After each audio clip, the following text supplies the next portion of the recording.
What's up, guys? Welcome back to the Trout Wrangler Podcast. I'm your host, Ryan Garrity. Him, wherever my finger's pointing, that is our podcast vibe curator, Mr. Maverick Finn. Just went long boy mode over there. How we doing today, sir? You doing good over there? You're mighty stretched out. You're stretch limo Maverick over there, and you look like you're enjoying yourself, sir. Got a big episode today. We got Mr. Nate Murphy from Waterman Outfitters. But before we get into the episode, I want to thank all the companies that help make this happen. Bahio Sunglasses, Afueta Coffee, Free Fly Apparel, Riversmith Outfitters, Temple Fork Outfitters, and I think that's it. And Loon Outdoors. But like I said, we got Nate Murphy from Marion County, Florida. Going to be a really cool episode. He is actually currently at the beach, so we'll get with him here in a second. And until then, up next is our podcast with Nate Murphy of Waterman Outfitter.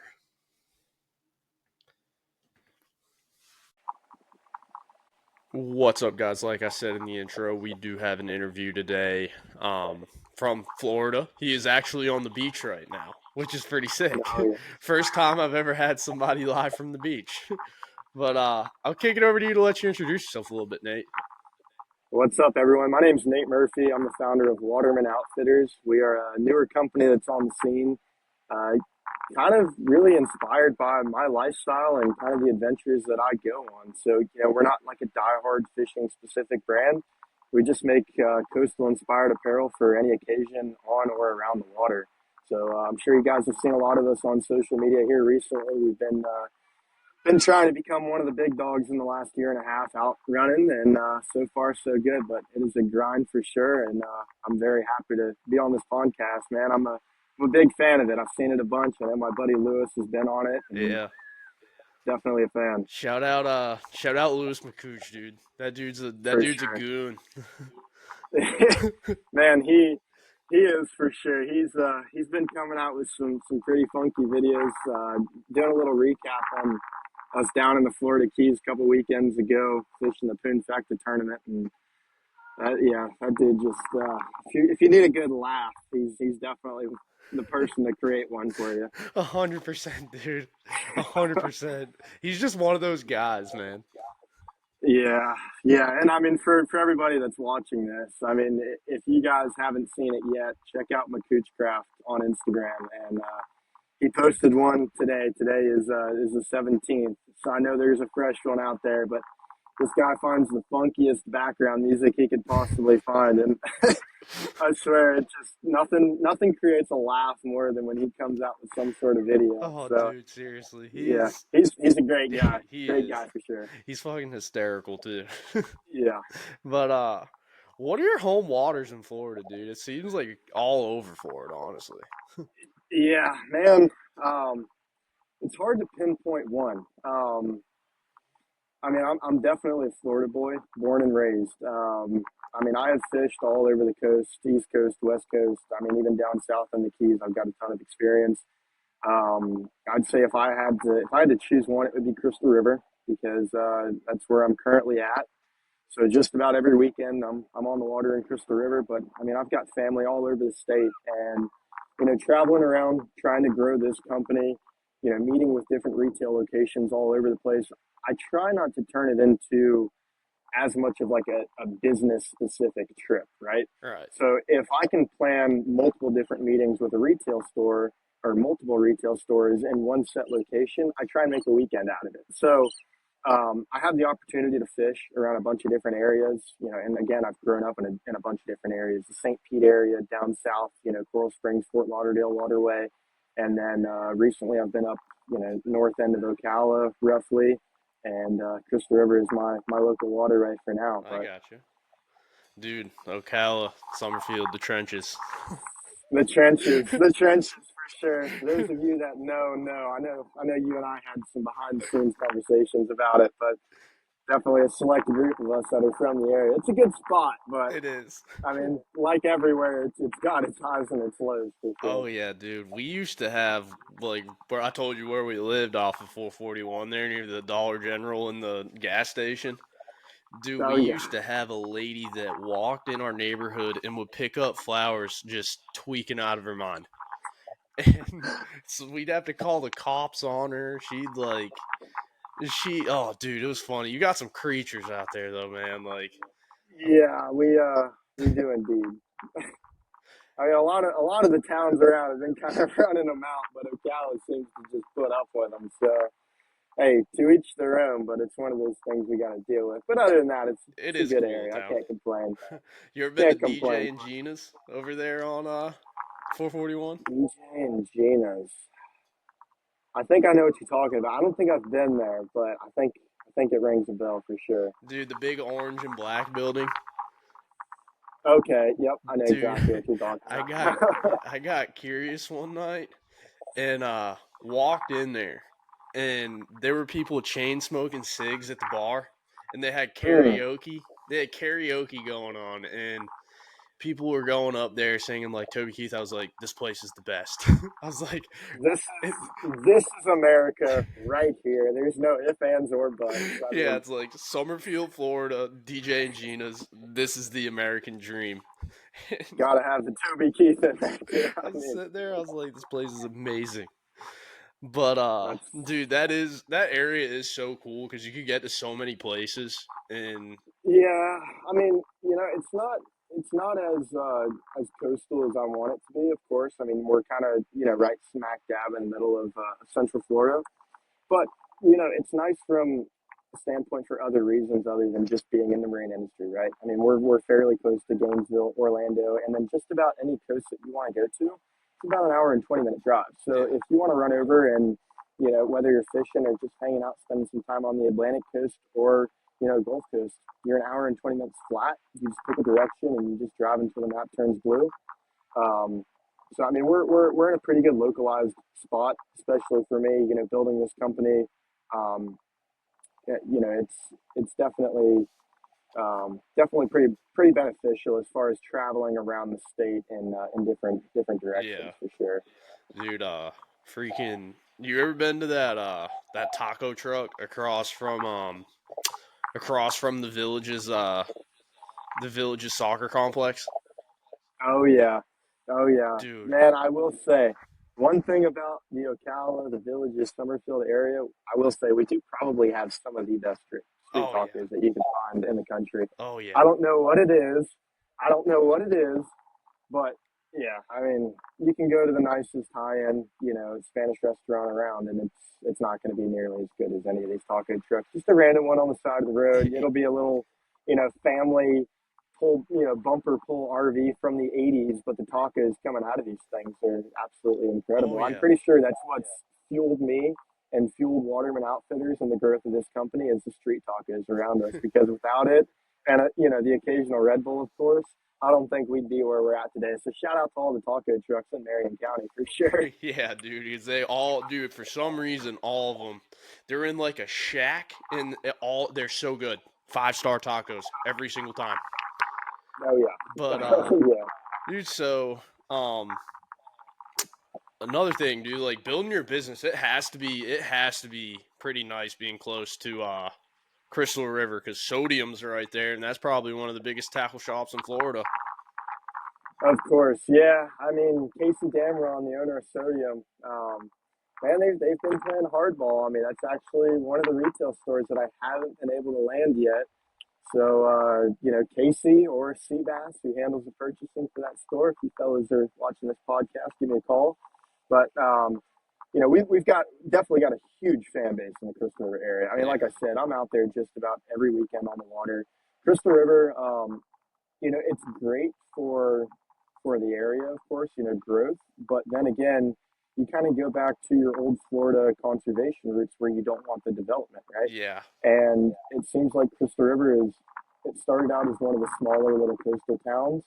and it is slowly but surely kind of building into one of the better known fishing cities in Florida. So we're definitely getting a pretty large population that's moving in. I mean, the fishing is still incredible, of course, Yeah. but I mean, it's happening to everywhere. So what can you do about it? But yeah, it's definitely pretty nice. I choose to run to the Gulf Coast when I have a free weekend to go out on the boat rather than the East Coast for sure. Yeah, dude. I used to do like even just walking into places like you probably know where it's at. I forget the trailhead name, but like I just drive around Crystal River and that whole coast and just look for places I could get out of the car, walk back somewhere, and it's like 95% of the time I get out of the car and there'd be like one or two other cars there, Yep, and you walk out there, it'd be like high tide, and you got yep. two people out there smoking weed and no other fishermen. But it's like, I mean, yeah, I mean that's the thing, man. I mean, we're very fortunate for it to still kind of give off that old Florida vibe. yeah, You know, it's like listening to a Jimmy Buffett song. It exactly. kind of puts you in perspective of what it used to be before all the tourists started moving down here a lot. So, like I said, you know, we're not fully developed yet, and I hope we don't get to that point where we, you know, turn into like a small St. Petersburg, for example. Um, but yeah, I mean, it's just one of those last few places in Florida where, like you said, you pull over to the side of the road and you know, if it's a little inlet, it's not absolutely loaded with fishermen. You'll Yeah. have your one or two little beach bum type guy that's smoking a joint on the side of the road, hoping to hook into a redfish on some cut mullet so he can feed his family that Yeah. night. It's like, you know, we need to preserve the places like that. We're very fortunate to be as close as we are to that area, and not be in an oversaturated, you know, city Exactly. like a lot of the places are turning into for sure. Dude, those dudes that are over there smoking a joint on the side of the road are always the best conversation too. That is true. Yeah. That is true. They're always the most humble, down to earth people that you will ever meet because all they care about is how much longer they have to smoke and hoping that a fish is going to swim by and take a look at their bait that they have in the water. Oh And they yeah. never fish an artificial, Yeah. never even live bait. It's always cut bait. They're always just kicking back and hoping for something to swing by and bite. They're in no rush whatsoever. Oh yeah. But when did your or when did your fishing journey begin, and like when did you start using a fly rod? Oh man, I've been fishing my whole life, and you know, as a younger kid, I'm down in St. Pete right now. Like I said, I've got some family in the area, and about a month out of every summer, I would go and spend that full month with my grandparents in St. Pete. And I was very fortunate. So my grandpa, he had the contract on MacDill Air Force Base, which those of you that are familiar with Florida, I'm sure you know about MacDill Air Force Yeah. Base. He had the contract on there for the pest control. So I would go to work with him Monday through Friday. I essentially had a full time job when I was like 9, 10, 11, 12 years old. And since he was boss man, we'd jump in his company truck and we would run around the entire Air Force Base. And same type of thing. We'd look at the map, we'd find some little backwater canal or pond, saltwater pond that we can go and fish. And from a very early age, um, you know, I grew up basically fishing on an Air Force base, which was pretty cool. Not a lot of Yeah. people can say that. And, you know, as I got older, I grew up in South Florida and it is absolutely loaded with retention ponds.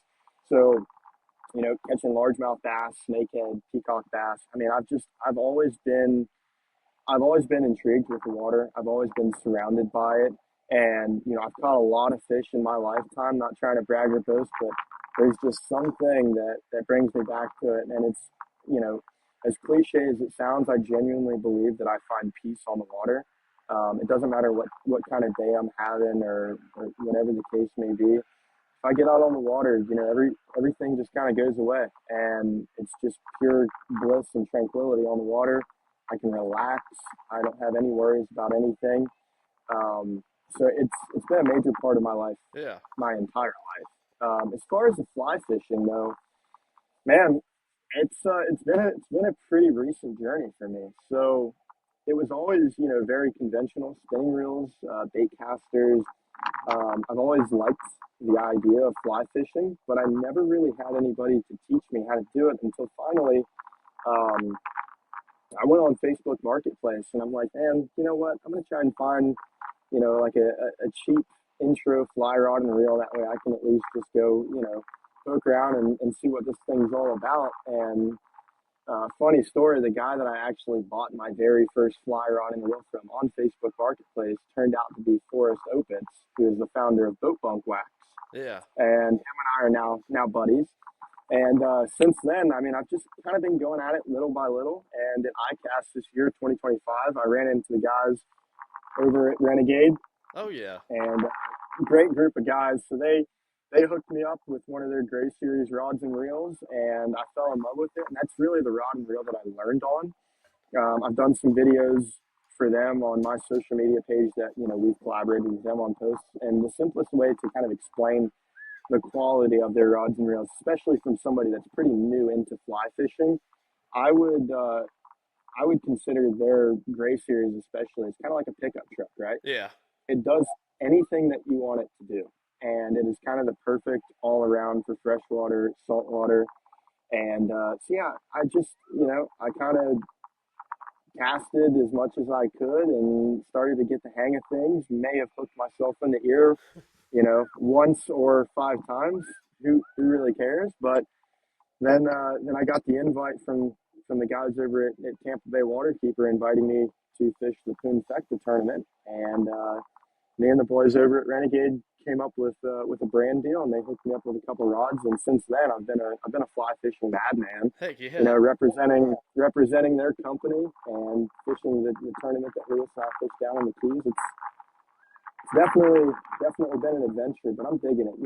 It's a bit of a challenge for Oh sure. yeah. Anybody can pick up a spinning rod and throw it, no problem. Bait caster, sure, you have to have a little bit of experience with it, but a fly rod is a completely different ball game, and that's what I like about it because it's not the type of thing that somebody can pick up, and cast it 50 yards out and hook a fish. Right. You have to work to catch a fish on fly, and I have thoroughly been enjoying putting in the work. And um, once you finally hook up to something on fly, it is the best feeling in the world. Oh yeah. So It's just a giant adrenaline dump. yeah, and I mean, it really kind of allows you to realize, like, man, I've put in so much work in these past, 5, 6 months trying to figure this out, and I finally just hooked a fish. Like, this is awesome. Oh yeah. So that's what I really enjoy. Did you get with Chris Holcomb over there?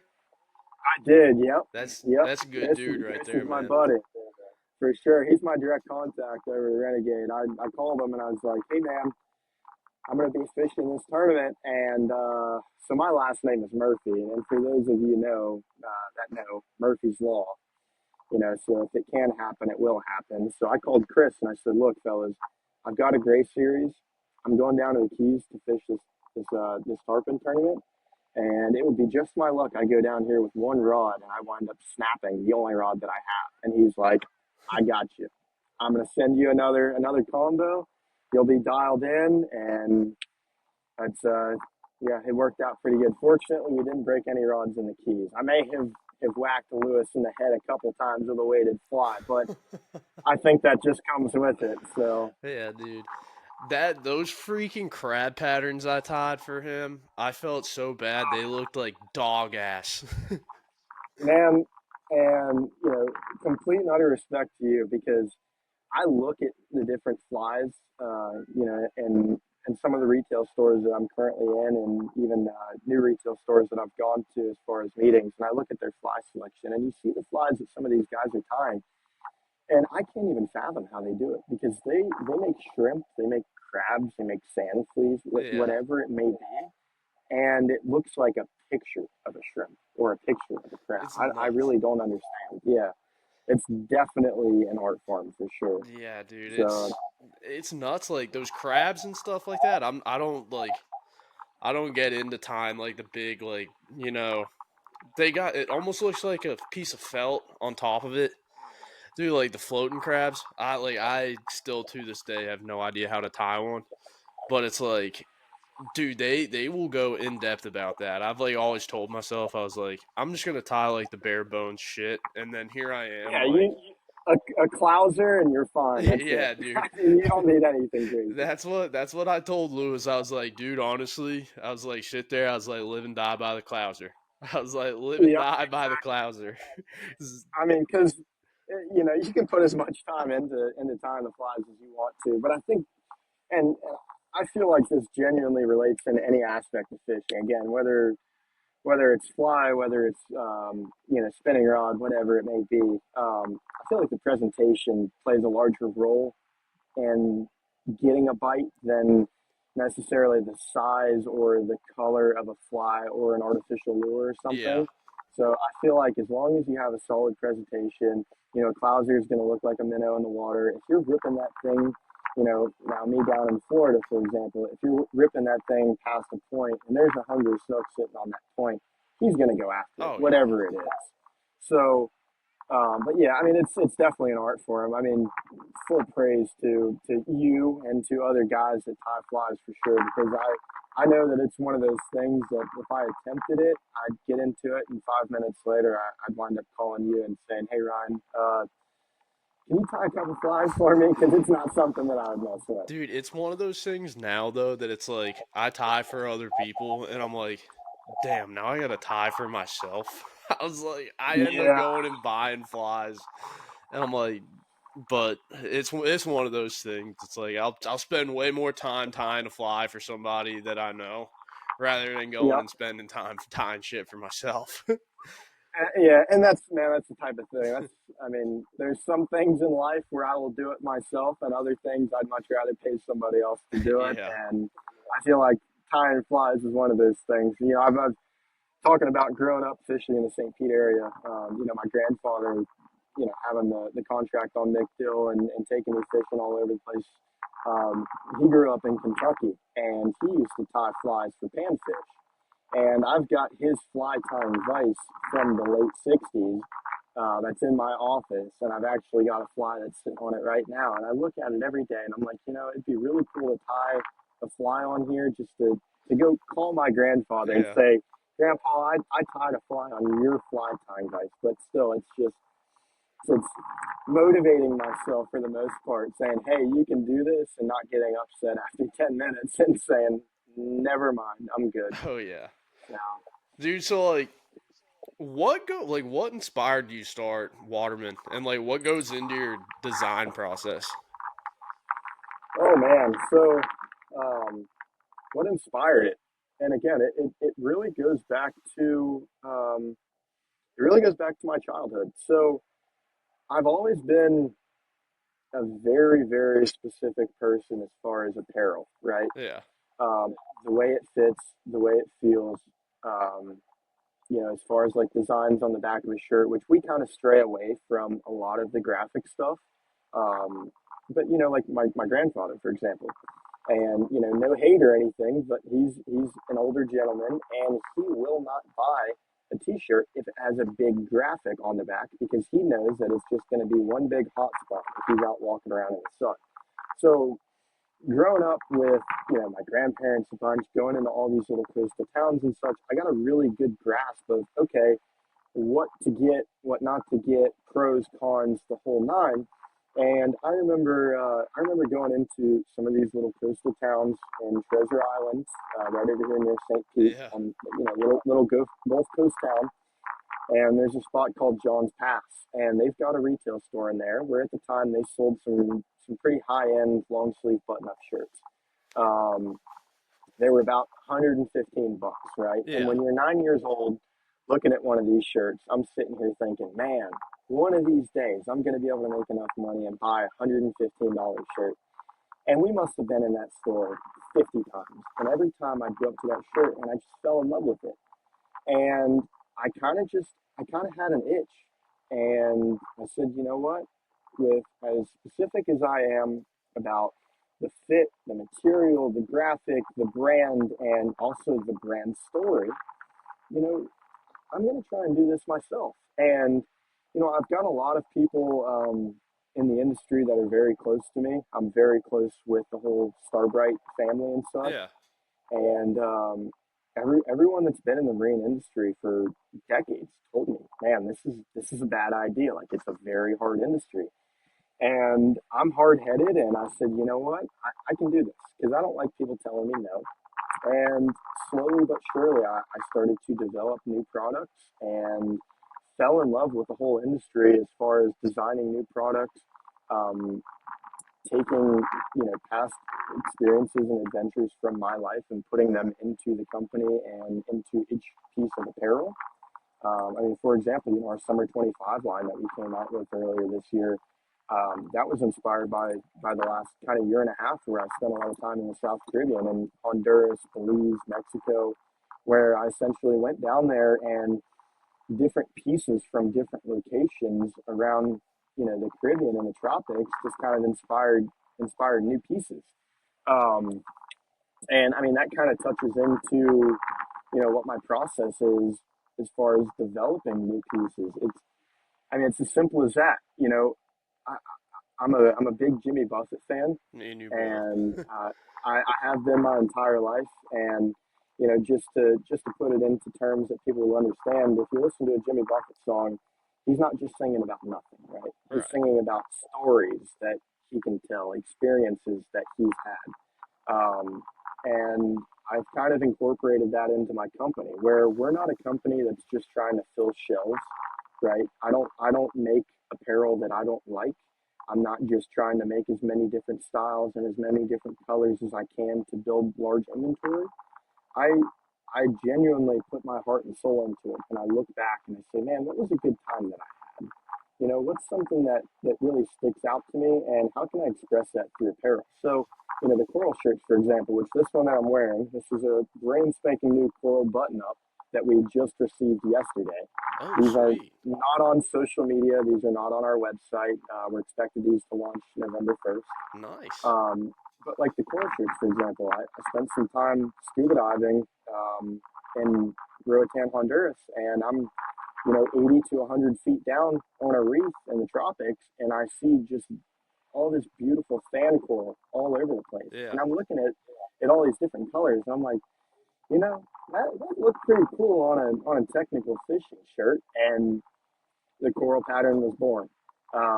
So I mean, there's many different styles. I mean, one of the flagships from the initial launch of Waterman, I've got this long sleeve button up. It's a cotton and bamboo blend, and it's more of like a date night type shirt. Yeah. It's a perfect length. You can wear it tucked in with a pair of khaki pants, or you can wear it untucked walking down the beach barefoot. And it's called the Banyan. It's called the Banyan because I spent a lot of time in my childhood in the summers with my grandparents in downtown St. Petersburg, where there's a lot of banyan trees right there on Beach Street. And on one side of the banyan trees is, the Gulf, and on the other side of the banyan trees is all these little coastal shops.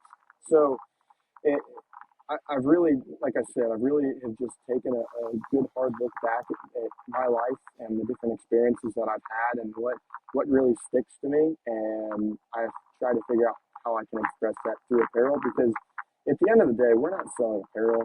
We're selling a way of life. Right. And touching into that, for example, November 15th through the 22nd, Louis Bakuch, we are flying down to Roatan, Honduras for a week. And it is the week before Thanksgiving. And that's exactly my brand, because by that time I should be releasing my fall and winter line, right? Yeah. Everybody would think, oh, November, December time. But that's not who I am. I am born and raised in Florida. I'm a Florida boy through and through. This is where I spend my time. And when it gets cold, I head south because I don't like the cold. So I'm not going to sit here and act like I know how to make apparel for cold weather.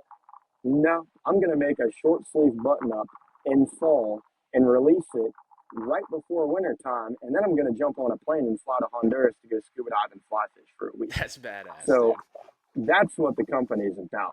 I'm not one of those people where, I'm putting on a front like I know what I'm talking about.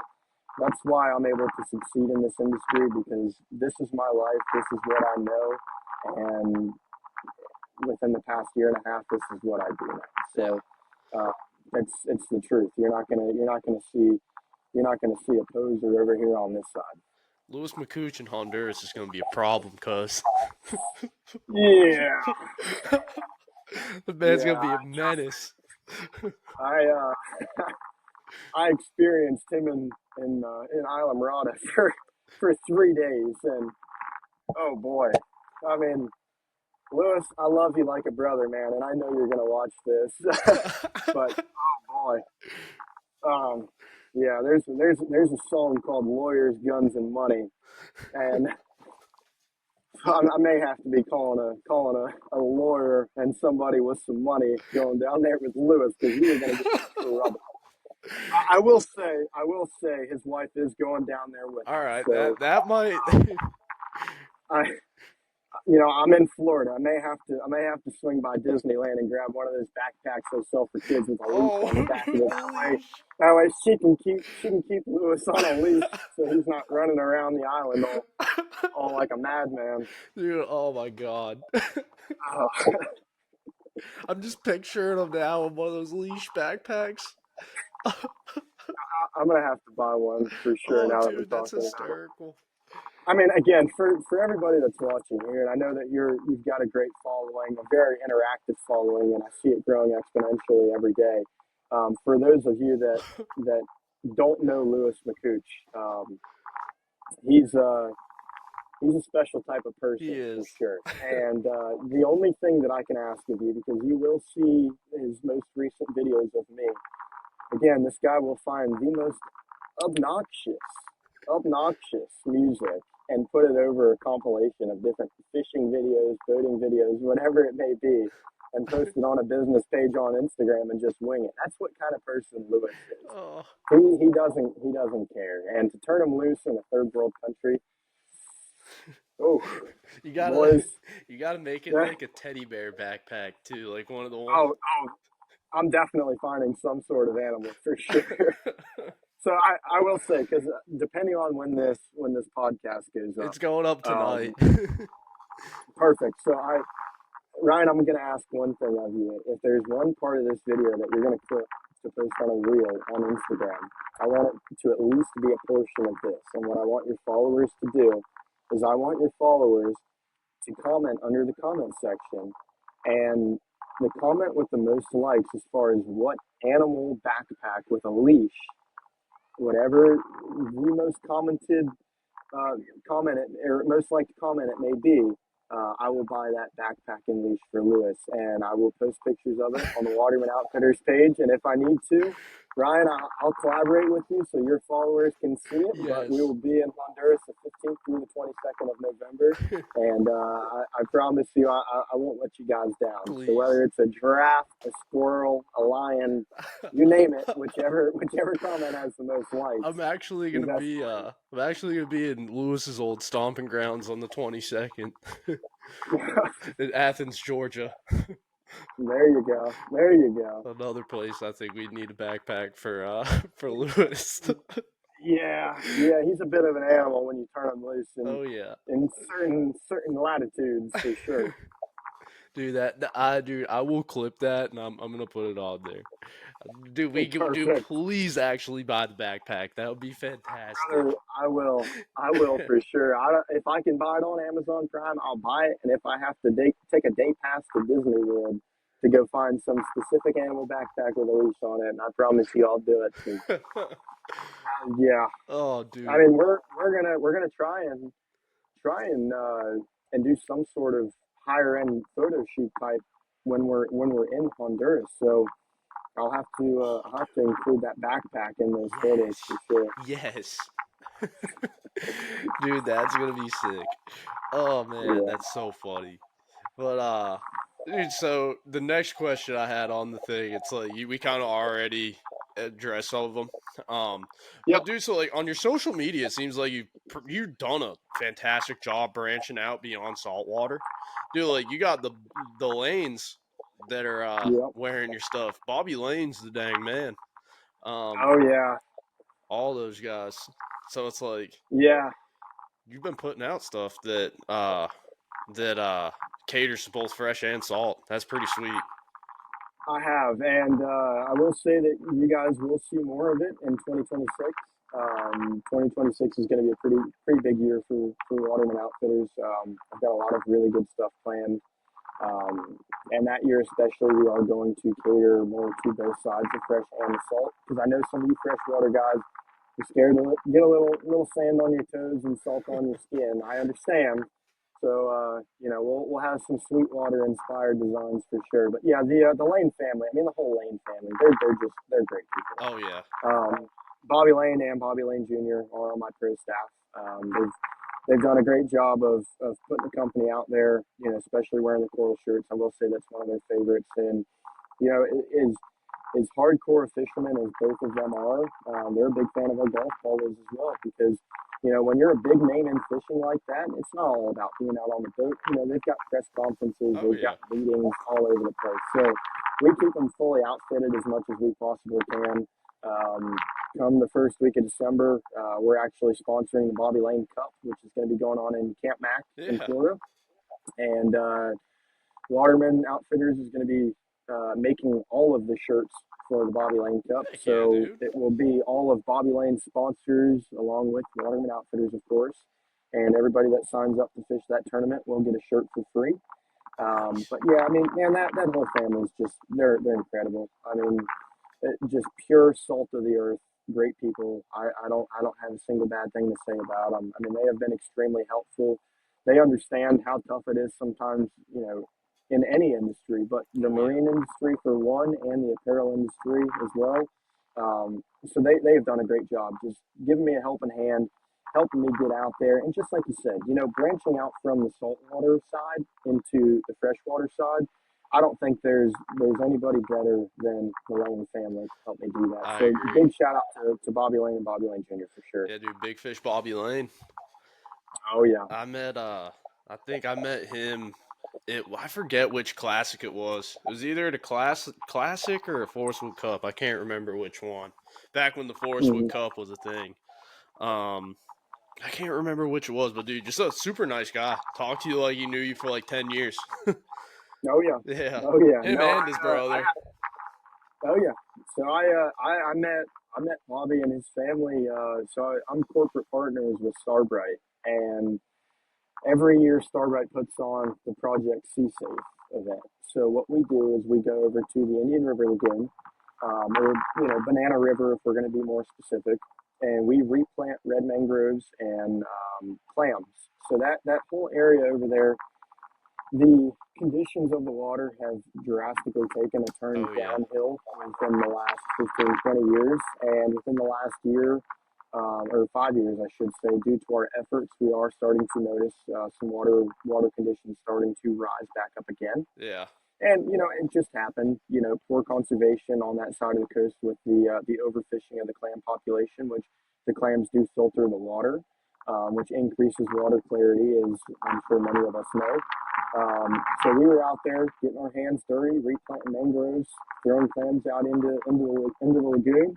And Bobby and his family stopped by, and we just kind of kicked it off. And just like you said, you see a lot of these people in the industry, whether it's business owners or pro fishermen, and some of them just, they're kind of stuck up, yeah. where they don't want to socialize, they don't want to talk with people. And I'm an open guy. I'll talk to anybody. I'll be friends with anybody. Oh, I I'm am too. I'll talk to I'm the I'm like a wall if it I'm talks like a back to Labrador, man. me. Yeah, Me I'm like a too. Labrador. I look at everybody. I'm like, oh, you're my friend now. Okay. Yep. So yeah, we met them out there and spent the weekend with them. And I mean, again, just salt of the earth people. They're out there, same thing. They're getting their hands dirty. We planted over 1 million clams in the Indian River Lagoon, and it was just an amazing event. I mean, again, for your followers and everybody that's listening right now, stay tuned. Um, we put on the Project Sea Safe once a year, and it's a pretty big turnout. And it's more than just getting a bunch of really good companies and a bunch of really good people together. It's all about water conservation. Yeah. Because as much as I can sit here and talk about, what inspired Waterman Outfitters, and say that it's about, spending time with my grandparents and fishing in Tampa Bay and everything, one day I'd like to look back at my life and say I can remember taking my grandson fishing in Tampa Bay, Right. and we need to keep that alive for generations and generations. We all thrive off of the water. I mean, everybody that's in the marine industry that has something to do as far as our business, or even if you're just enjoying it for fun, there's nothing that's better than, coming out here to the beach on, a Friday afternoon and doing a podcast with you, enjoying the sun, enjoying the water. And unless we really do something to take care of it, it won't always be here. I mean, it Right. may be here, but it's not going to be as pretty as it is now. Exactly. And for those of you, stay tuned for posts about Project Sea Safe 2026. We would love to have each and every one of you out. Get your hands dirty, get in the water, plant some mangroves, throw some clams out into the lagoon. Bring your kids, bring your dogs, bring anybody that you'd like to. The more the merrier. And every year we try and make a larger and larger impact by trying to really push water conservation in that area specifically, but all over the place. Oh yeah, dude. Um, That's badass. Dude, Starbright yeah, makes some freaking fantastic products too, dude. Like when I used to have my they do. bass boat, I used to only use their fuel stabilizer. It's the only one I would buy. It is the best. It is the best. I don't care what else you see on a shelf anywhere else. Um, the Startron fuel treatment, you cannot beat that. And they've got many different versions of it as well. I mean, their standard, enzyme fuel treatment, that's perfect for any day use. Oh yeah. Whether you're filling up or you're just adding it to store your boat, it's going to keep your fuel in good shape. It's going to keep your motor running strong and clean. It's not going to allow it to get gummed up. And then again, they also have many different versions of the fuel treatment as well, whether it's specifically for storing, whether it's a ring cleaner, if you have a motor that's been sitting for a little while and you're putting some fresh fuel in it and firing it up for the first time in a couple months. I definitely highly recommend Startron for all of your fuel treatment needs Yeah. and Starbright for all of your boat cleaning needs. So they're a bunch of good people over there. That's family. Shout out to Greg Dornauer, Turner, and Olivia. I love you guys to death.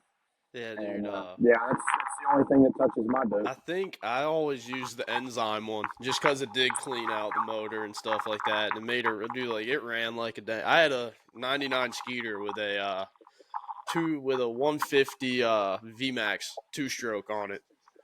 And dude, that stuff. I mean, you know how 2-stroke is. That thing eats gas. Oh yeah, So it's like I'd yeah. always just put that stuff in there in case I didn't run it all out. And it's like, dude, first turn every single time. It's like, And I will say that that enzyme fuel treatment will increase your fuel economy as oh well. yeah, So 100%. I mean, for example, I recently picked up a new boat a couple months ago. I got a 22-foot Pathfinder with a 250 show on the back of it, and sure, it's pretty economical when you're running the 37 to 42 mile an hour range, but when you have a boat that can do 60, 62 mile an hour, I tend to like to do 60, 62 mile an hour anytime I'm on the boat, so Oh it burns yeah. some fuel. And adding a little bit of Startron in there with every single fill up, I know that my motor is going to stay clean. It's going to stay healthy. It's not going to be gummed up. And at the end of the day, it makes me feel a little bit better that I'm conserving a little bit of fuel compared to how I would be without it, where I would burn through and probably be stranded out in the water somewhere. Been So, there. I mean, yeah, I think we all have. If you spend enough time on the water, you're going to get stranded Oh eventually. yeah.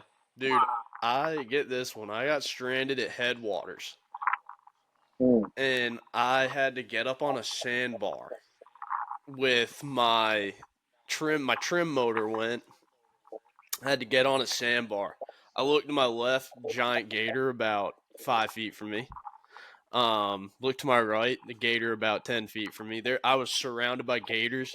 I was like, dude, I got to get the hell out of here. I was like, I manually trimmed up my motor, grabbed a flathead screwdriver, pushed it up, got my boat, cranked that thing, and put it right on the trailer and went home. I was like, Yeah. hell with this. I had like 18 pounds in the boat, and I was like, I could probably break 25 today, but I'm like, no, not happening. Yeah, no, thank you. Not Yeah, in that situation for sure.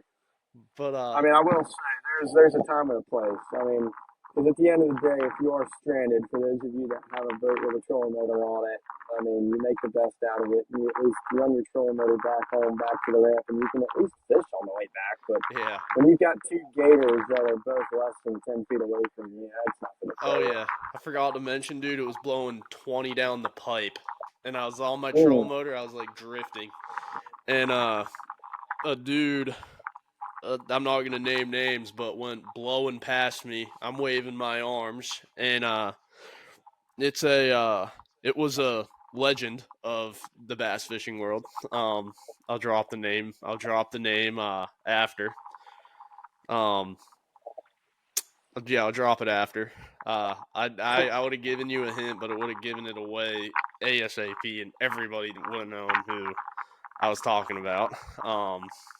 Which I don't want to do because they are actually two very nice people, but Yeah. just rooster tail just through the canal too, that it's like a 40 mile an hour zone. I was like, damn. I was like, so much for speed limit on here. Yeah. But I know you hinted on it a little bit ago earlier, but you and Lewis just fished the Poonfecta tournament. Like, can you We recap did. that tournament a little bit and just talk about how old Lewis's boats performed? Yeah. So, man, to Lewis's brother, which it was his boat that we borrowed. Yeah. I'm sorry because we beat the crap out of it in a good way. In a good way. Lewis told me going into it. He knows I'm a good captain, and he said, "Look, I'm going to ride passenger. Um, I want you to run this boat how you would run it if it was yours, and I want you to let me know what you think." And I said, "Sure." And we did not have the proper MFD on that boat for saltwater fishing.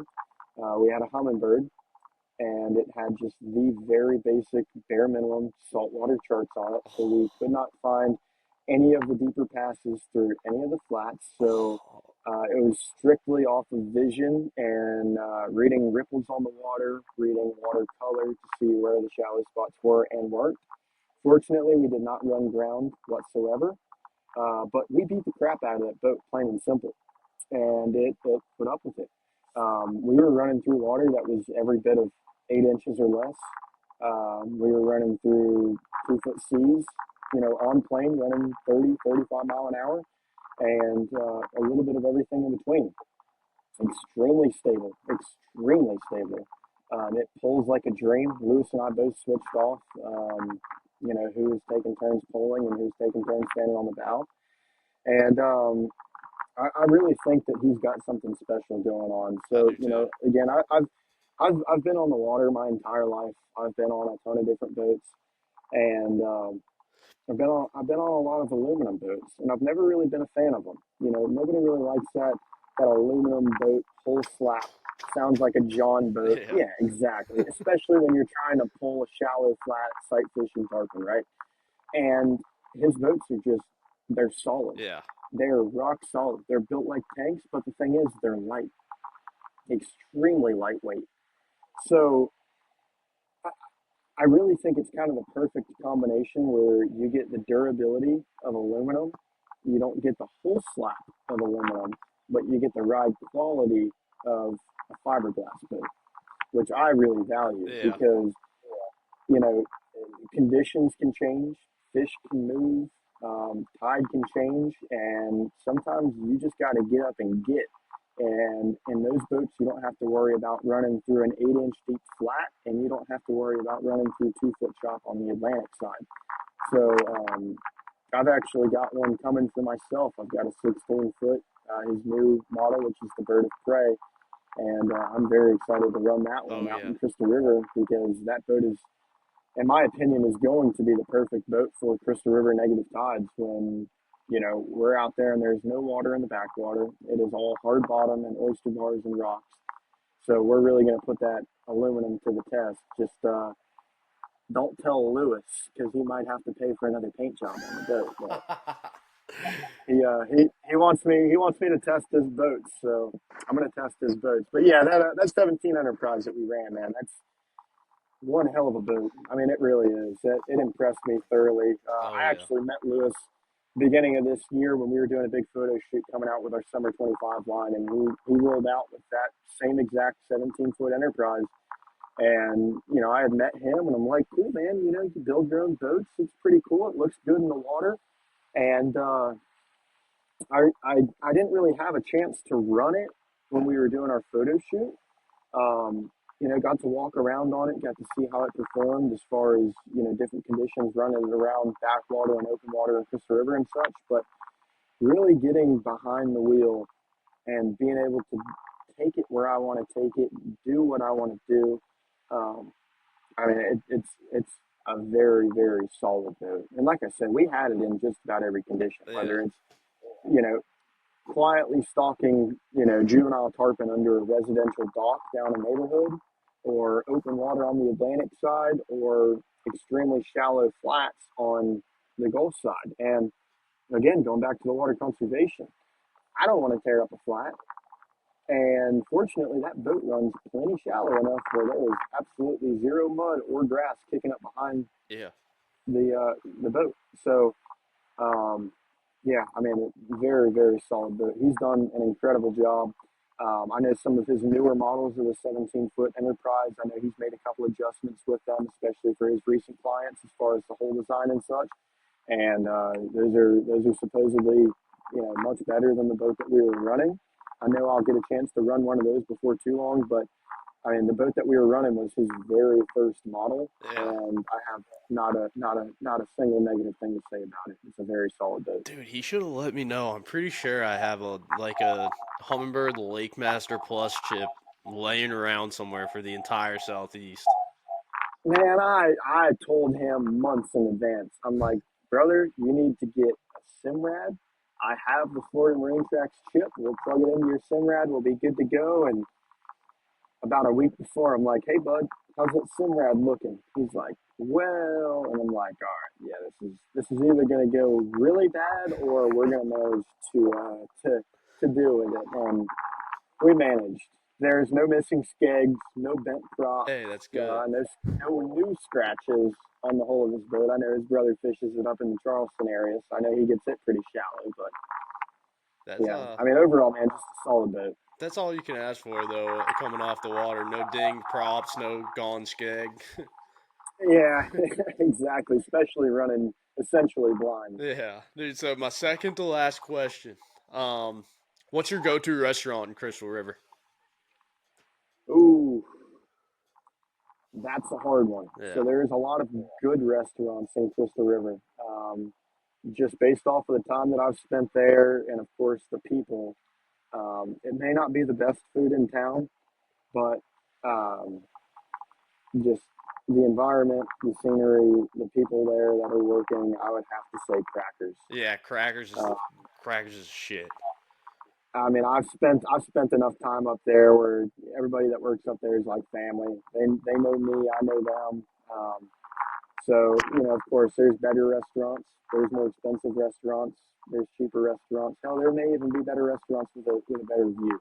Dude, But Crackers if is the I'm shit. hungry, if I'm hungry and I want to go somewhere and fill my belly with some good fried fish and maybe a rum drink at the end of the day, you Crackers best is believe it. you're gonna find me at Crackers. Oh yeah, Yep. dude. I'm a big seafood seller guy too.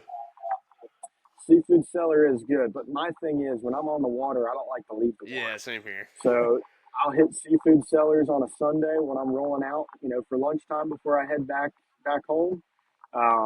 But when I'm on the water, I like somewhere that's accessible by boat, Yeah, dude. and Crackers Crackers is is it for that sure. perfect joint right there. Oh yeah, yeah, But for sure. my last so I asked this one to all of my guests. Okay, It is the so I have a playlist. I give 5 songs, you give 5 songs. It's so your 5 go-to songs for fishing, hanging out, drinking beers, whatever. okay, I can go first or you can go first. Completely up to you. I'll go first. All right. All right, number one, we're gonna have "Bad Fish" by Sublime. Great song. Great song. Um, Oof, man, it's a hard one. It's all going to be some of that new style reggae stuff. Oh, you're I good. mean, I got it. I've got to touch into some Jimmy Buffett, of course. I'd say number two would probably be "Presents to Send You" by Jimmy Buffett. Got it. Let's, Number three I would say Havana Daydreamin' by Jimmy Buffett. Got it. Yep. Okay. Number 4,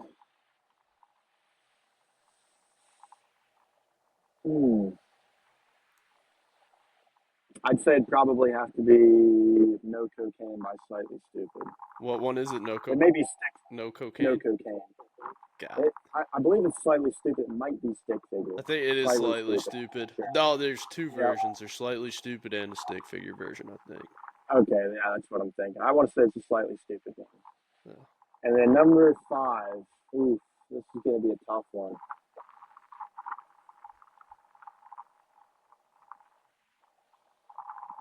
I hmm. I'd say we'd have to go with another Jimmy Buffett. Um, Probably A Pirate Looks at 40. That's just a classic. Oh yeah, dude, that's always a classic. Do you follow that Instagram page? Yeah, Pirate Looks at 40 It's one of Instagram. my favorite ones.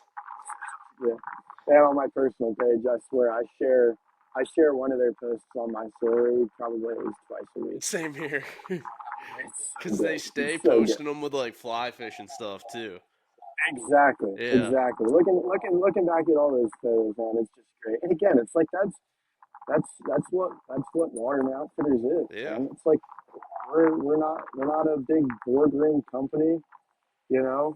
Of course, everyone dreams of being there one day, but it's like at the end of the day, it's like I'm looking at my past experiences, the experiences and adventures that I'm gonna have in my future, and all I'm trying to do is just make some pretty badass apparel that accents any occasion on or around the water. And so far, and according to all the great reviews and all the customers and everybody that we've met along the way, customer or not, we seem to be doing a pretty damn good job. So, very very fortunate to be in the position that I'm in. Heck yeah, dude. Um, Let's see. what I'm going to do as well for your followers, I want to plug this. Okay.